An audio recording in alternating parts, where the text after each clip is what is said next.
Hello guys, today we are going to continue the current electricity part. तो अब हम KVL, KCL and power के बारे में पढ़ेंगे. Then we will talk about the instruments, ammeter, voltmeter, galvanometer, potentiometer, meter bridge.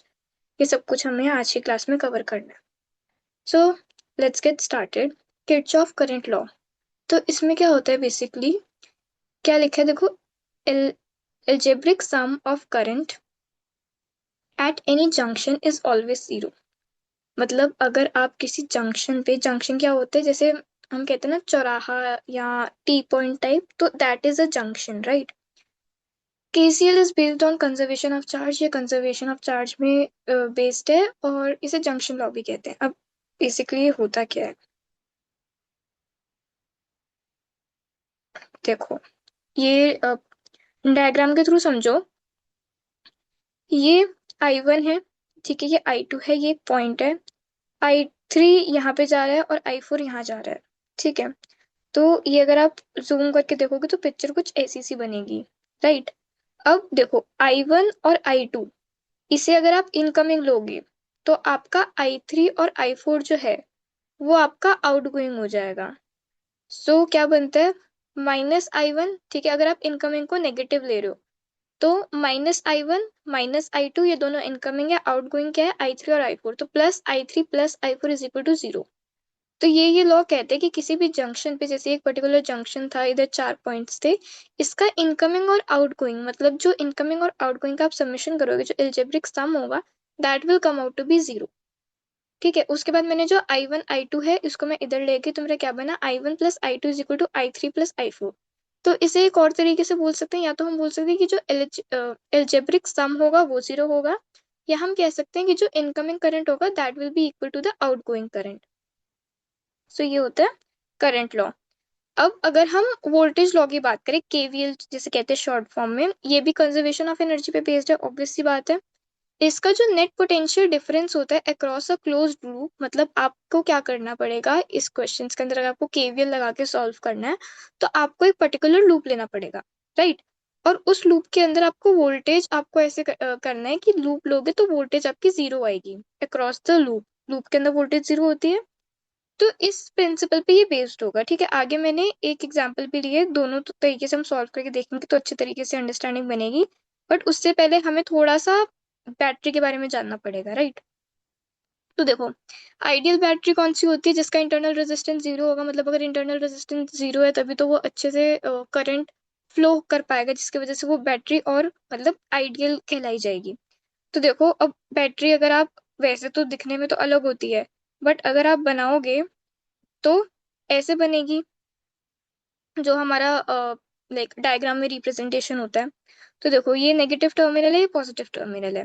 अब अगर जो करंट है हमारा, वो आपको दिखे पॉजिटिव टर्मिनल से बाहर जाता हुआ, तो बैटरी डिस्चार्ज हो रही होती है. और ये जो ई है इसे हम इलेक्ट्रोमोटिव फोर्स के नाम से भी जानते हैं.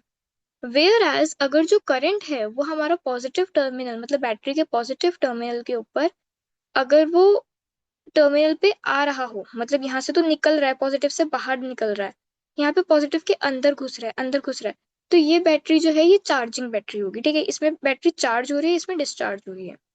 तो आपको ये समझ आ गया कि पॉजिटिव टर्मिनल में घुस रहा है तो चार्जिंग, निकल रहा है तो डिस्चार्जिंग. अब नॉन आइडियल बैटरी के बारे में देखते हैं. देखो, अब इसका ऊपर वाले हमने आइडियल बैटरी देखी थी, तो उसके अंदर आप देख सकते हो कि मैंने कोई भी रेजिस्टर, इंटरनल रेजिस्टर साइड में नहीं बनाया था. बट अगर नॉन आइडियल बैटरी, तो उसका कुछ तो, चाहे कम होगा, बट कुछ तो इंटरनल रेजिस्टेंस होगा उसका. तो देखो, ये इसकी इंटरनल रेजिस्टेंस है. अब आपको क्या करना है, जहां से करंट घुसता है, ठीक है, like just remember my points बहुत अच्छे से, ठीक है, तभी समझ आएगा. तो अगर देखो, ये बी पॉइंट से मैंने करंट चलाया, तो जहां से करंट घुसता है, जहां से एंटर होता है, वो साइड रेजिस्टर की हमेशा पॉजिटिव होती है, ठीक है.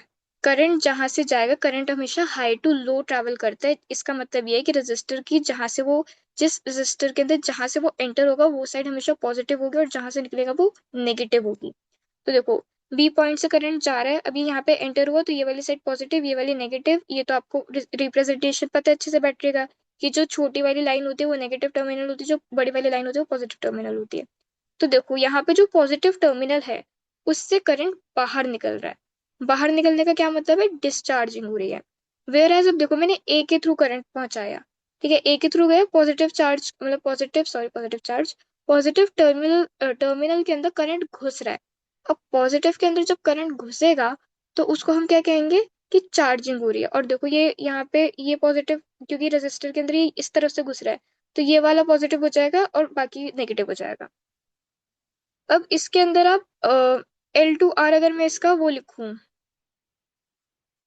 वोल्टेज, तो वोल्टेज कैसे निकले लिखेंगे, तो देखो अगर लेफ्ट टू राइट की बात करें डिस्चार्ज के अंदर, तो देखो पोटेंशियल ऑफ ए, ठीक है, यहाँ पे ऐसे जा रहे हैं हम, ए लेफ्ट टू राइट मतलब ए टू बी जा रहे हैं, तो माइनस आ रहा है, ठीक है, क्योंकि अब इसके अंदर कैसे निकालते हैं कि जहां से हम निकल रहे हैं ना बाहर की तरफ, वो देखते हैं।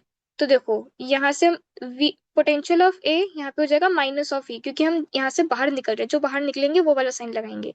यहाँ पे पॉजिटिव है, तो positive of I R is equal to potential of B, यही लिखा है यहाँ पे, आप चेक कर सकते हो। ठीक है, अगर हम राइट टू लेफ्ट जाएंगे, अब देखो यहाँ से लेना है, तो पोटेंशियल ऑफ बी, ठीक है, बाहर साइन कौन सा, यहाँ से चार्ज, यहाँ से करंट निकलेगा, तो ये नेगेटिव है, तो क्या बनेगा potential of B minus I R. उसके बाद आगे चलोगे तो पॉजिटिव के अंदर पॉजिटिव वाला टर्मिनल से बाहर निकलेगा, तो plus of E is equal to potential of A, बन गया, ऐसे ही निकलेगा, ठीक है। और अगर आप potential of A minus potential of B करोगे तो ई माइनस आई आर, ये आप सॉल्व करके करोगे इसी इक्वेशन को, तो ई माइनस आई आर निकलेगा। तो V A minus V B को हम और क्या कह सकते हैं, टर्मिनल पोटेंशियल डिफरेंस, क्योंकि एक तरह से टर्मिनल पोटेंशियल डिफरेंस ही होगा। तो इन केस ऑफ डिस्चार्जिंग जो हमारा टर्मिनल पोटेंशियल डिफरेंस आता है that comes out to be E minus I R. Whereas अगर हम चार्जिंग की बात करें, सेम कॉन्सेप्ट फॉलो करना है, आई यहाँ से घुस रहा है, ये नेगेटिव चार्ज है, लेफ्ट टू राइट देखेंगे तो V of A minus of E minus of I R is equal to V of B, same चीज दिखी है। बस आपको जो मैंने पहले स्टार्टिंग में वर्ड्स बोले ना उस पर अगर आपका सही से फोकस होगा तो आपको ये बहुत इजी लगेगा, ठीक है। वेयर एज अगर हम राइट टू लेफ्ट बात करें तो देखो बी से जाना है, तो V of B plus of I R plus of E is equal to V of A, here you go. V A minus V B इसका टर्मिनल पोटेंशियल क्या आता है, ई प्लस आई आर, तो charging के case पे minus E minus I R आता है, और सॉरी डिस्चार्जिंग के केस में ई माइनस आई आर आता है, और चार्जिंग के केस में ई प्लस आई आर आता है। सो ये आपको याद रहना चाहिए। इसके ग्राफ देख लेते हैं। देखो अगर चार्जिंग की बात करें, करंट आपका हमेशा या तो जीरो होगा या पॉजिटिव होगा इन केस ऑफ चार्जिंग, ये आपको बहुत अच्छे से समझ आ गया होगा अब तक। इसका मतलब क्या है, ये जो नीचे का ग्राफ है ये पॉसिबल नहीं होगा, सिर्फ ये यहाँ से पॉसिबल होगा, हमेशा फर्स्ट क्वाड्रेंट के अंदर होगा, ठीक है। इसके अंदर इसका मैंने ग्राफ बना दिया, TPD is equal to E plus I R, ठीक है, Y is equal to M X plus C, तो ये ऐसे हमारा ग्राफ बन जाएगा। डिस्चार्जिंग की बात करें तो ई माइनस आई आर होता है, ये भी फर्स्ट क्वाड्रेंट के अंदर ही लाया करेगा, तो इसका जो ग्राफ बनता है वो कुछ ऐसा सा होता है। And graph you should remember very well, क्योंकि आपसे पूछ सकते हैं जेई के अंदर, ग्राफ बेस्ड क्वेश्चन होते हैं। अब अगर हम बात करें क्वेश्चन 1 की, ठीक है, अब ये क्वेश्चन है, देखो मैं आपको दिखा दूं, ये क्वेश्चन है एंड ये सेम क्वेश्चन है, दोनों क्वेश्चन सेम है, बट एक बार हम केवीएल से मैं आपको बताऊंगी कैसे करना है, एक बार केसीएल से बताऊंगी, ठीक है, ताकि आपको दोनों मतलब आंसर अल्टीमेटली सेम आएगा। सो आपको यहाँ पे ये समझ आएगा कि आंसर सेम आएगा, डजेंट मैटर आप कौन सा भी लगाओ, बट जोन सा मतलब डिपेंडिंग अपॉन क्वेश्चन वो हम डिसाइड करते हैं कि कौन सा इजी रहेगा। तो जिससे टाइम ज्यादा बच पाए, जो आप इजीली कर पाओ, जिसमें आपको ज्यादा कॉन्फिडेंस हो, तो आपको वो करना होता है। पहले हम केसीएल लगाते हैं। केसीएल के अंदर हमने क्या देखा था कि इसके अंदर हमें बेसिकली क्वेश्चन किया कि करंट निकालना है ईच ब्रांच में, ये 10 वोल्ट की बैटरी है, 20 वोल्ट की बैटरी है, ये यहाँ पे रजिस्टर लगा है 4 ओम का, यहाँ पे 2 ओम का लगा है, यहाँ पे 8 ओम का लगा है, ये हमें दी थी। उसके बाद बाकी सब कुछ जो करा है वो हमने खुद लेट करा है, ठीक है, आई विल एक्सप्लेन यू। देखो केसीएल में हमने क्या पढ़ा कि जो नेट आउटगोइंग करंट होती है वो जीरो होती है, राइट। इसका मतलब क्या है कि जो I1 I2 I3 होगा, क्योंकि देखो यहाँ पे मैंने तीनों की तीनों आउटगोइंग बनाई है, यहाँ पे ये मैंने जंक्शन ले लिया, इधर से मैंने अपने आप अज्यूम करा कि सपोज ये जो 10 वोल्ट वाला ब्रांच है इसमें I1 करंट जा रही है, ये जो 4 ओम वाला रजिस्टर है इसमें I2 करंट जा रही है, और ये जो 20 वोल्ट वाली बैटरी है इसमें हमारी इस ब्रांच में I3 करंट जा रही है। तो मैंने पूरे जंक्शन पे क्या इज्यूम करा, मैंने ये नहीं इज्यूम करा, मतलब मैं चाहती तो मैं ऐसे भी कर सकती थी कि I1 यहाँ से घुस रहा है इसके अंदर, I1 जो है वो इनकमिंग है और I2 और I3 आउटगोइंग है। तो लेट करने के बहुत सारे तरीके हो सकते हैं, but I have taken it to be in this manner, ठीक है, क्योंकि इससे मतलब ज्यादा आसान पड़ेगा। तो सारे आउटगोइंग है, आउटगोइंग को मैंने जीरो कर दिया, तो I1 plus I2 plus I3 comes out to be zero, right. अब उसके बाद क्या हुआ, मैंने ये प्लेन वायर थी, नीचे आप देख सकते हो सारी प्लेन वायर से कनेक्टेड है, तो नीचे वाली जो लाइन थी उसका मैंने पोटेंशियल जीरो लेट कर दिया, ठीक है। उसके बाद आपको क्या करना है, आपको अब करंट निकालनी है। करंट आप कैसे निकालोगे, बहुत सिंपल है, देखो V is equal to I R, Ohm's law हमने पहले पढ़ रखा है, तो V by R is equal to I, ठीक है, ऐसे करंट निकल जाएगा। तो अब देखो यहाँ पे वोल्टेज की वैल्यू क्या आएगी, यहाँ पे आप V वोल्ट मान लो, ठीक है, इस पॉइंट का पोटेंशियल आप V मान लो। अब आप जहां से बाहर निकलोगे वो वाला साइन लेते हो, तो ये इसकी इस वाली रो की क्या हो जाएगी, V+10। सिमिलरली अगर आप इधर मूव करोगे तो इसकी पोटेंशियल अगर V है तो यहाँ पे प्लस का 20 हो जाएगा, तो V+20 इस वाले ब्रांच की पोटेंशियल हो जाएगी। उसके बाद इधर आप माइनस करोगे, माइनस जीरो तो रहेगा, तो अल्टीमेटली सेम ही। अपॉन में आपको आर करना है, इसके नीचे 2 आएगा, इसके नीचे 4 आएगा, इसके नीचे 8 आएगा, तो क्या बनेगा, V+10/2, V/4 और V+20/8, ठीक है। देखो यही बन रहा है।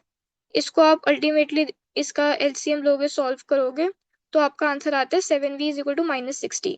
वोल्टेज की आपकी यहाँ से वैल्यू निकल आती है -60/7, ठीक है। अब उसके बाद आपको क्या करना है, आपको बस ये वैल्यू आई के अंदर पुट कर देनी है, देखो, क्योंकि हमने नीचे जो पोटेंशियल था वो जीरो मान लिया था और ये प्लेन वायर थी, तो इसका जीरो मान लिया, तो ये भी जीरो, ये भी जीरो, तो इसलिए आपको बहुत ज्यादा आसानी हो गई, ठीक है। तो देखो इसके अंदर अब जो मैंने यहाँ पे इक्वेशन बनाई थी, V+10/2, V/4, V+20/8, आपको इसी के अंदर, क्योंकि यहाँ पे तो -0 -0 -0 था, तो ये तो मैटर करेगा नहीं। अब इसी के अंदर जो -60/7 है ना, वो वैल्यू पुट करनी है, क्योंकि ये आपका क्या था, ये था आपका I1, ये था I2, ये था I3।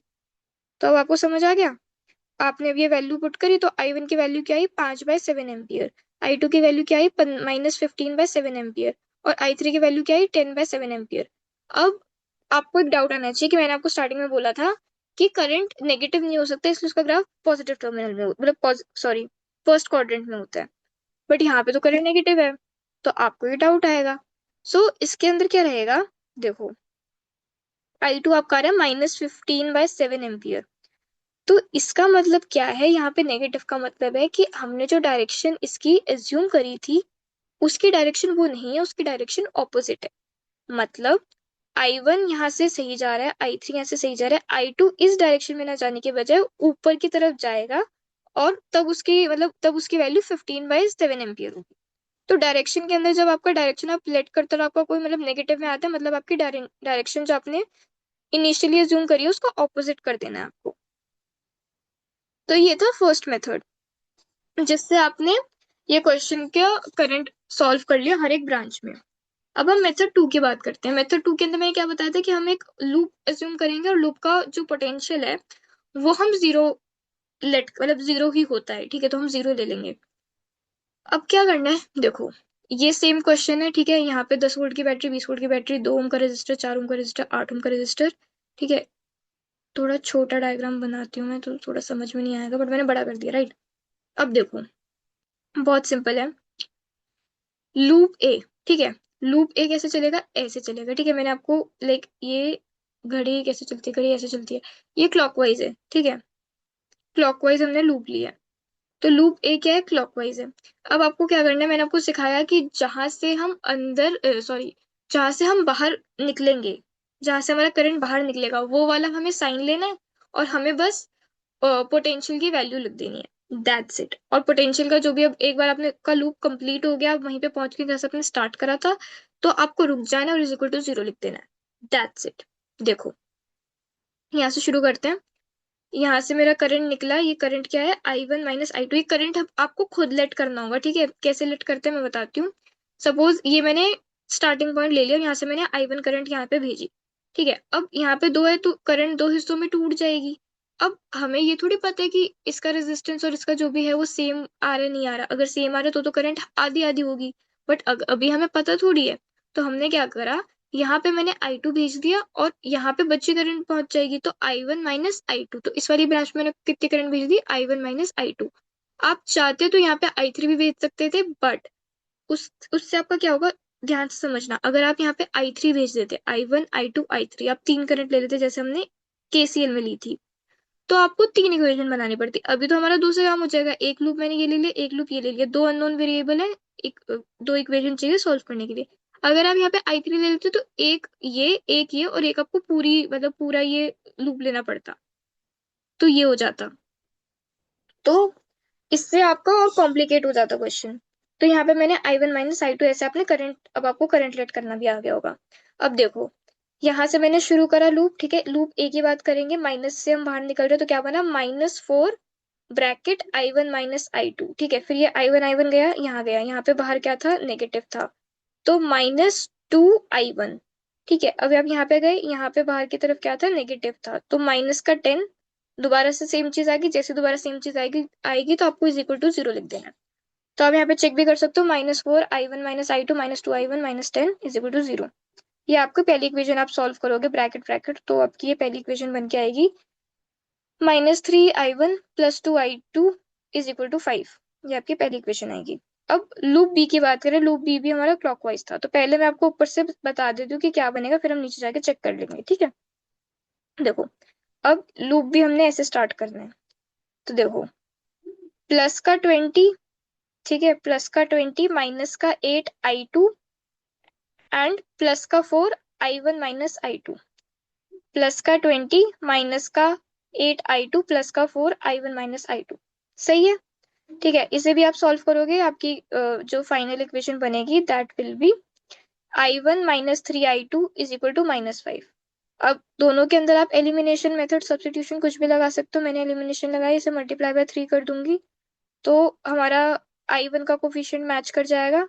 तो सॉल्व करके हमारा I2 की वैल्यू आई 10/7, I1 की value I -5/7 and I1 minus I2 की वैल्यू आई -15/7।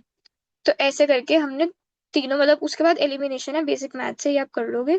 तो ऐसे करके आपके क्वेश्चन सॉल्व होंगे केवीएल और केसीएल लगाकर। Now let us talk about cell. अभी तो हमने बस केवीएल समझने के लिए सेल थोड़ा सा पढ़ा था, अब हम डिटेल के अंदर पढ़ते हैं।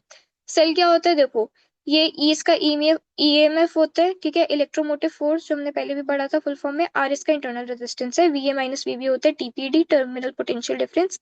डिस्चार्जिंग के वक्त -IR आता है, चार्जिंग के वक्त +IR आता है, ये चीजें हम पहले पढ़ चुके हैं। आइडियल सेल की इंटरनल रेजिस्टेंस 0 होती है, ये भी मैंने आपको बताया था। उसके अंदर क्या होता है, जो टर्मिनल पोटेंशियल डिफरेंस होता है वही इज इक्वल टू ईएमएफ आ जाता है। आइडियल सेल का अगर ग्राफ बनाओगे तो ऐसे बनता है, राइट। उसके बाद सीरीज कॉम्बिनेशन की अगर बात करें, तो देखो ये मैंने 4 सेल लगाए सीरीज के अंदर, ठीक है, ये ए है, ये बी पॉइंट है, ये मैंने E1 R1, देखो क्वेश्चन के अंदर जरूरी नहीं कि आपको साइड में जिगजैग जिगजैग करके वो रेजिस्टर बना के दे, आपको हो सकता है डायरेक्टली रेजिस्टेंस की वैल्यू दी हो, internal resistance this, internal resistance that, having resistance this, तो वो उसकी इंटरनली ही होगी, ठीक है। तो लाइक आपको सर्किट के अंदर क्या डायग्राम के अंदर वो जरूरी नहीं हमेशा बना के दे, तो इसमें भी नहीं बना हुआ।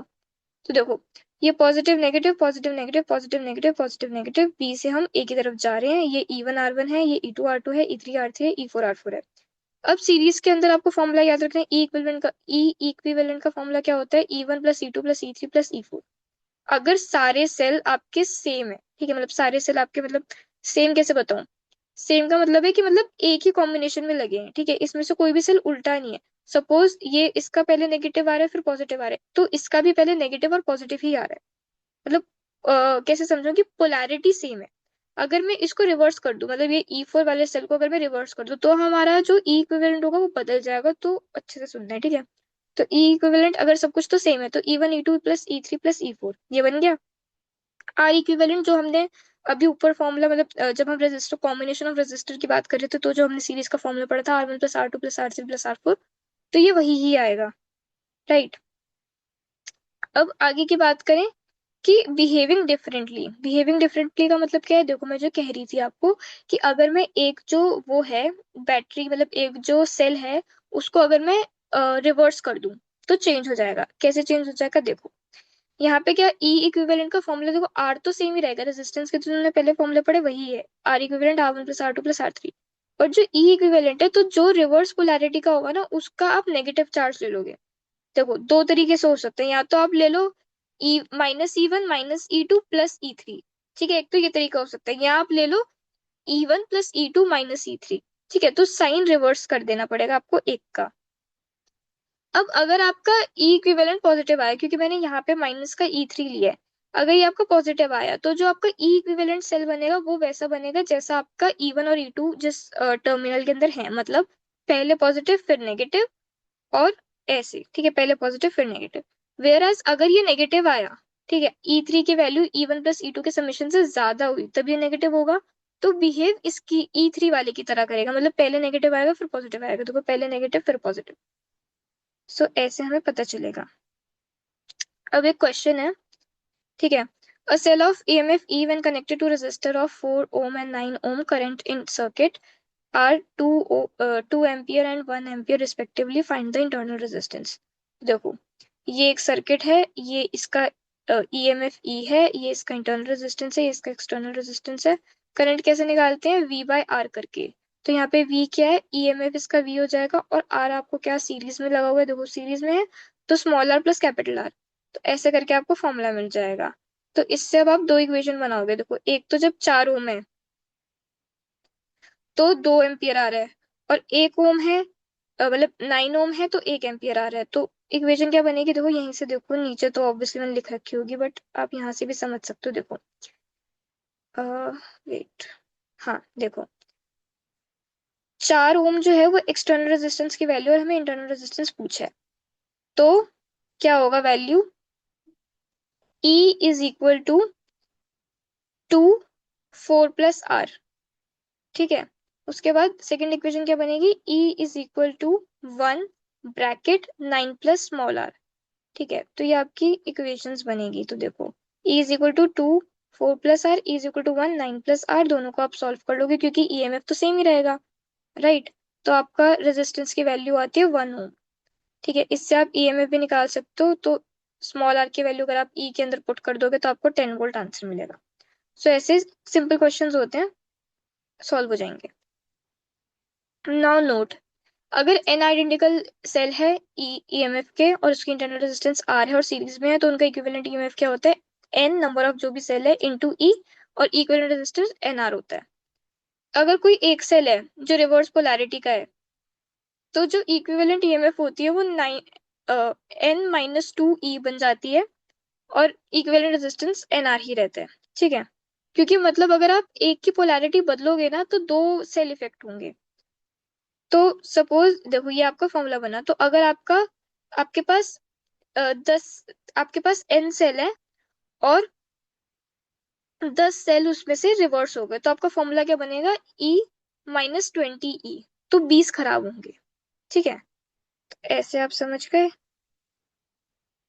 अब अगर पैरेलल कॉम्बिनेशन देखें तो पैरेलल कॉम्बिनेशन का अगर आइडेंटिकल सेल है तो पोटेंशियल तो सेम रहता है पैरेलल के अंदर, तो E equivalent would be equal to E जो एक सिंगल सेल का EMF होगा, और R इक्विवेलेंट हमें पता है R बाय N हो जाता है।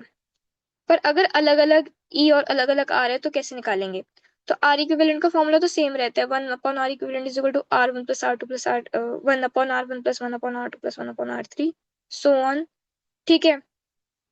करंट अलग जाएगा हर एक ब्रांच के अंदर, तो इसके अंदर आप E इक्विवेलेंट और R इक्विवेलेंट का फॉर्मूला क्योंकि V बाय R करके निकालोगे, तो इसके अंदर तो बेसिकली आपको मेन फॉर्मूला याद रखना, डेरिवेशन तो कोई नहीं पूछेगा। बट अगर आपको जाननी है तो आप ऐसे देख सकते हो कि आपको E इक्विवेलेंट अपॉन में R इक्विवेलेंट करना पड़ेगा, तो आपको आंसर मिलेगा वन। R इक्विवेलेंट को कैसे लिख सकते हैं, अगर दो सेल की बात है तो 1/R1 प्लस 1/R2, ठीक है, और is equal to E1/R1 plus E2/R2। अब इसको आप उधर ले जाओगे डिवाइड के अंदर, तो आपको E इक्विवेलेंट मिल जाएगा। तो E इक्विवेलेंट का फॉर्मूला क्या बनता है, सॉल्व करके E1R2 प्लस E2R1 अपॉन में R1 प्लस R2, और ये बहुत इंपॉर्टेंट फॉर्मूला है, ठीक है, ये आपको याद रखना है, E1R2 plus E2R1 upon R1 plus R2। अब दो केसेस बनते हैं इसके अंदर भी कि पैरेलल के अंदर या तो दोनों की पोलैरिटी सेम हो या दोनों की पोलैरिटी अलग हो। अगर दोनों की पोलैरिटी सेम है तो E1R2 प्लस E2R1 अपॉन में R1 प्लस R2, और R इक्विवेलेंट तो दोनों केसेस में सेम रहता है। बट अगर अनलाइक पोलैरिटी, मतलब एक की पोलैरिटी अलग है, तो E इक्विवेलेंट क्या होगा, E1R2 minus E2R1 R1 plus R2, बस यहाँ पे माइनस का साइन आ जाता है अगर रिवर्स पोलैरिटी होती है तो। Now next topic comes is power, ठीक है। पावर क्या होता है, in an conductor when electric field is applied, electrons accelerate and collide with each other and atoms, due to which energy dissipate in form of heat। तो क्या हो रहा है, जब इलेक्ट्रॉन्स जब इलेक्ट्रिक फील्ड लग रही है कंडक्टर के अंदर, तो इलेक्ट्रॉन एक्सिलरेट कर रहे हैं और कोलाइड कर रहे हैं, जिसकी वजह से उनके अंदर एनर्जी जो है वो डिसिपेट हो रही है इन फॉर्म ऑफ हीट। ठीक है, ये इसका कहने का मतलब है। अब मेन पावर का फॉर्मूला हम बचपन से पढ़ रहे हैं, पावर क्या होता है, वी आई होता है, यहाँ क्या होता है आई स्क्वायर इंटू आर होता है, यहाँ क्या होता है वी स्क्वायर बाय आर होता है। ये हमने बचपन से पढ़ रखा है। ठीक है, अब हीट का फॉर्मूला हमें पता है कि बस इंटू टाइम करना होता है, हीट पावर इंटू टाइम होती है, तो I square R into T कर सकते हैं, वी आई टी कर सकते हैं, V square by R into T कर सकते हैं। ठीक है, अब पावर इन द सर्किट की बात करें तो हमें पता है आई स्क्वायर बाय आर होता है, आई की वैल्यू हमें पता है वी बाय आर होती है, सिंस यहाँ पे एक इंटरनल रेजिस्टेंस और एक एक्सटर्नल रेजिस्टेंस और सीरीज के अंदर है, तो V by capital R by small R हो जाएगा। तो इसके अंदर मैंने ये वैल्यू पुट कर दी, इंटू आर कर दिया, तो मेरे पावर की वैल्यू क्या निकल के आती है, E square R upon R plus R का होल स्क्वायर डिवाइड के अंदर। ठीक है, इसका अगर आप कुछ ग्राफ देखते हो तो कुछ ऐसा सा बनता है। ठीक है, ऐसे कर्व्स लाइन बनती है, और जो पावर मैक्सिमम होती है वो तब होती है जब स्मॉल आर मतलब जो इंटरनल रेजिस्टेंस है वो एक्सटर्नल रेजिस्टेंस के इक्वल हो जाए, क्योंकि अगर ये डिनोमिनेटर सबसे ज्यादा होगा तभी तो पावर सबसे जब ये सबसे कम होगा तभी तो पावर सबसे ज्यादा होगी। ठीक है, इनवर्सली प्रोपोर्शनल है रेजिस्टेंस के। तो पावर मैक्स कब होती है, E square by four are पे। ठीक है, ये ज्यादा होगा तभी पावर हमारी मैक्सिमम होगी।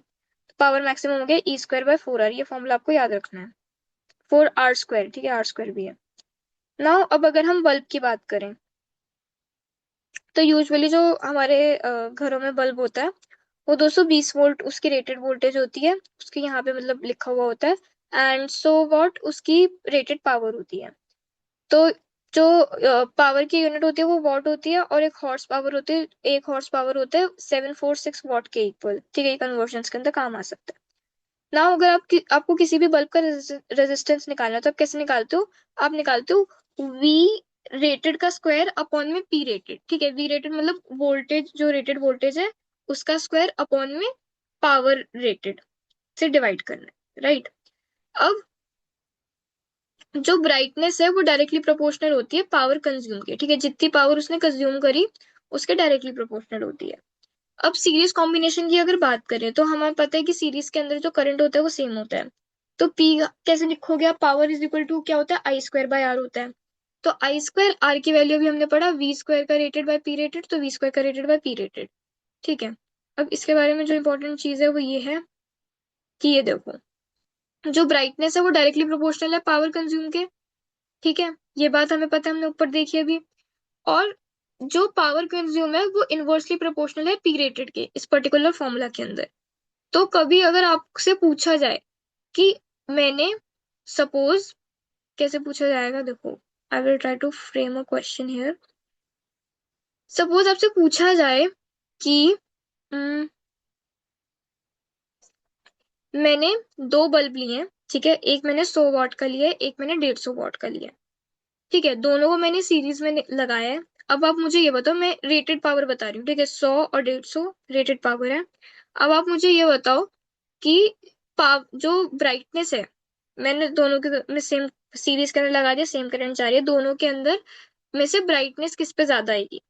तो आप क्या बोलोगे, एक पे 100 है एक पे 150 है, तो जिसका 100 होगा, ठीक है, जिसका पी रेटेड कम होगा, ब्राइटनेस उसकी ज्यादा होगी, तो 100 वॉट का पावर आपका ज्यादा ग्लो करेगा एज कम्पेयर टू 150 वॉट से।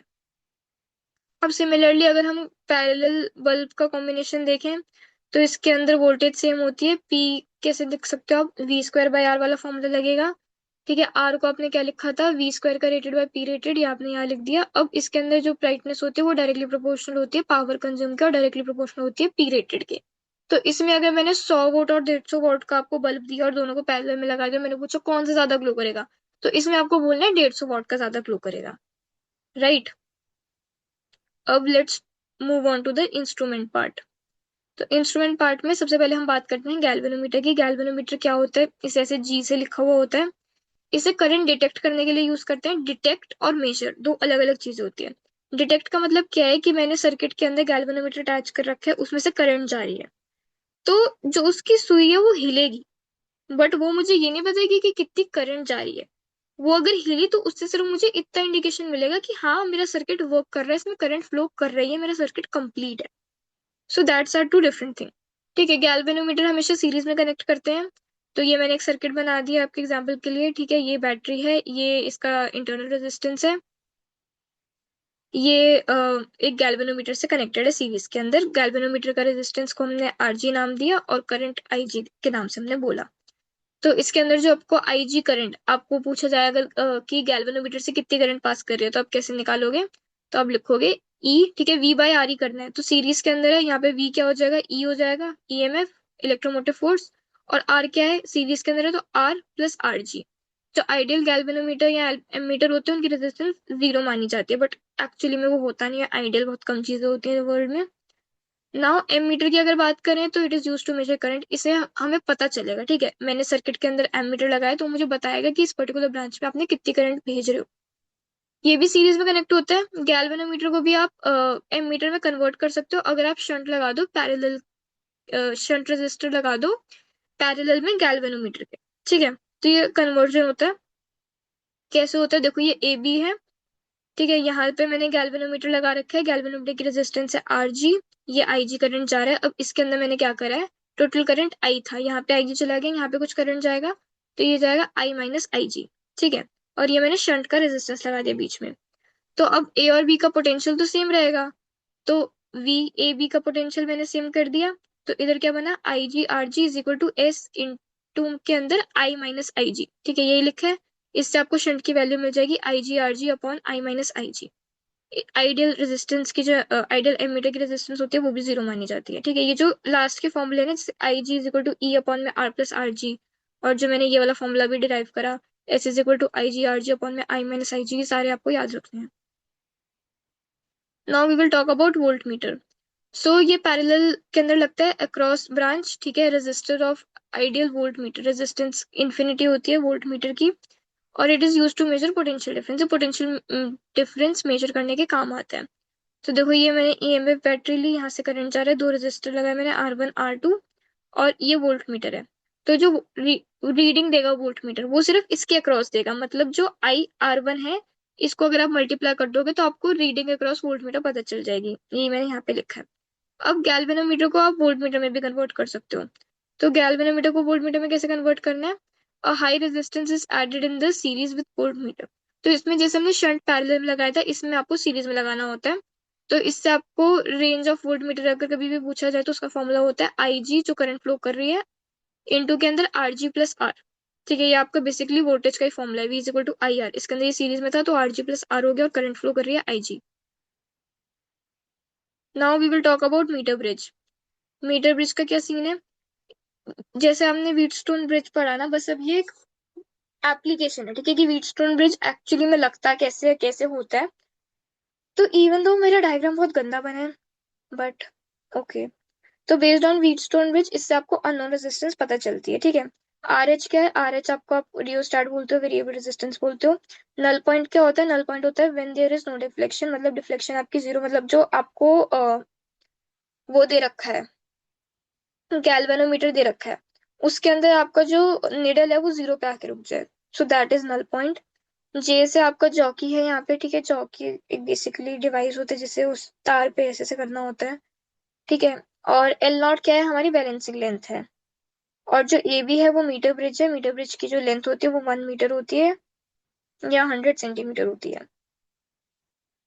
अब देखो, ये लकड़ी का बना हुआ होता है। ठीक है, ये यहाँ पे मैंने एक रेजिस्टर लगा दिया, ये यहाँ पे गैल्वेनोमीटर से कनेक्टेड है जॉकी, और ये ए बी यहाँ पे मीटर स्केल लगा होता है, एल नॉट इसकी बैलेंसिंग लेंथ है, यहाँ पे बैटरी से कनेक्टेड है, ये एक रियोस्टेट लगा है। ओके, अब देखो, अगर डिफ्लेक्शन नहीं है तो मतलब व्हीटस्टोन बैलेंस हो गया, मतलब resistance upon R1 upon R2 is equal to R3 upon R4, ये हमने पहले प्रिंसिपल देख रखा है। तो इसके अंदर अगर डिफ्लेक्शन जीरो है, मतलब अगर गैल्वेनोमीटर में डिफ्लेक्शन जीरो है, मतलब करंट फ्लो नहीं कर रहा, मतलब आपका वोल्टेज इक्वल हो गया है। तो कौन कौन सी वोल्टेज इक्वल होगी, आर अपॉन में R A N. A N से क्या क्या मतलब है, देखो ये जो नल पॉइंट है ना इसको मैंने एन नाम दिया है, ये पूरी लेंथ ए बी है। तो क्या आर अपॉन ए एन, ठीक है, इतनी लेंथ, और R H upon N N B. तो देखो R upon R A N, R H upon R N B. अब आपको पता है जो रेजिस्टेंस होता है उसका फॉर्मूला क्या होता है, rho L by A. So resistance is directly proportional to length. तो इसमें आप कैसे करोगे, देखो यहाँ पे फॉर्मूला क्या बन जाएगा, आर बाय एच, ठीक है, इसको मैं इधर ले आई, और आर ए एन और अपॉन आर एन बी हो गया। ठीक है, उसके बाद अब आपको क्या करना है, सिंस ये डायरेक्टली प्रोपोर्शनल होता है तो आप कैसे लिखोगे, अगर एल नॉट आपका सेंटीमीटर में है, ठीक, यूजुअली क्वेश्चंस में सेंटीमीटर में ही देते हैं, तो क्या बनेगा, R upon R H is equal to L not upon 100 minus L not. ठीक है, क्योंकि मतलब सपोज 1 मीटर की तो लेंथ आपको पूरी दी है ना, तो मीटर में होगा तो आपको 1 माइनस मतलब 1 मीटर माइनस जितना भी आपकी लेंथ है एल नॉट वो करनी है, और अगर सेंटीमीटर में दिया होगा तो 100 सेंटीमीटर माइनस एल नॉट, तो आपको दूसरी लेंथ भी ऑटोमेटिकली मिल जाएगी। तो एल नॉट अगर मीटर के अंदर है तो R by R H is equal to L not upon 1 minus L not. ठीक है, now we will move on to potentiometer. Potentiometer क्या होता है,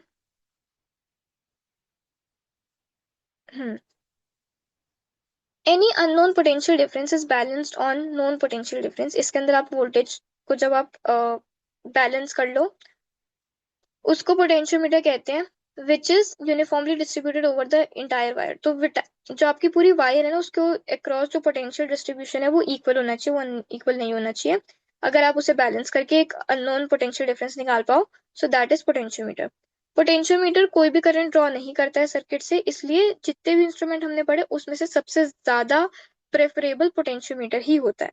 और ये आई गेस असर्शन रीजन के अंदर भी आया था जेई के, so you should remember this.